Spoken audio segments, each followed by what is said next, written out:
welcome back to my vlog. Isang maulan na umaga sa inyong lahat mula dito sa Lasak City. Sayang itong minupusal fashion distraction look ko para akong sumali dito sa pa-opening ng Miss Universe Philippines 2025. Oh, di ba? Eto na nga mga karag-karag dahil nga na-vlog ko kahapon yung mga paakusasyon nila laban sa naging padapa ni Atisa Manalo sa kanyang performance sa evening gown sa Miss Universe Philippines 2025. Naku, klaruhin natin ito mga karag-karag. May video talaga ako nakita na very clear yung ebidensya ba na hindi sinadya ni Atisa Manalo yung pagkadapa niya. Watch this.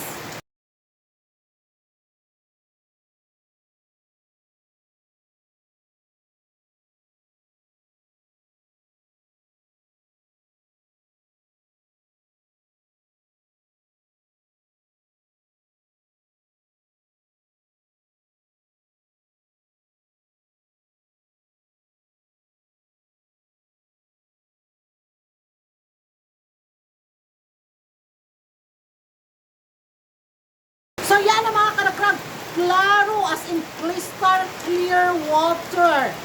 Na wala, aksidente talagang natapakan ni Atisa Manalo yung damit niya kaya siya nadapa.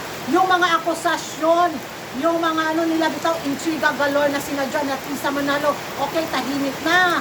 Okay na ba? Meron na, klaro. Mula sa detective ko nandun ng mga chismoso na talagang pinokos doon. Yan ha, tahimik na. Doon sa mga taga-takos na talagang kumutak-kutak hindi sinadya. Kayo yan, mapahiya lang kayo. Don't ask. Dami mga detective Conan sa pins. Kaya yun mga karag-karag at wala, matapos na rin ang issue na to, di ba? Kaya thank you sa nakakuha ng video na to na, bravo. At ito na nga mga karag-karag at isa rin sa mga nagsalita sa pagkapanalo ni Atisa Manalo, lang iba kundi si Shamsi Sup Lee. Dahil isa siya sa mga judges, diba?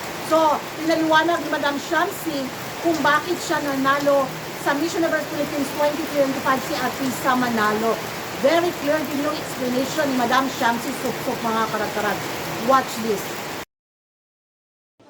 Ito nga it's very funny because I felt like for others, they might feel that the fall would have been a minus point.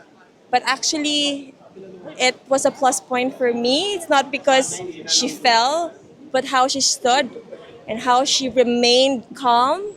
And kumbaga, it did not faze her. So you could see a girl that's in fighting form. Kasi kung siguro sa iba nangyari yon, it might really affect their performance. But for Atisa, I felt that the way that she answered, di ba, she came out stronger after the fall. Yan ang mga karag-karag, napanood na ninyo yung paliwanag, explanation, orasyon galore ni Madam Shamsi Sup. So, ayun na. Klaro kaayo itong explanation yun. Nag-shine din si Atisa Manalo sa gabing yun. Di ba?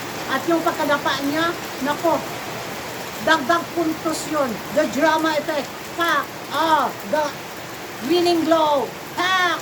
Ganon.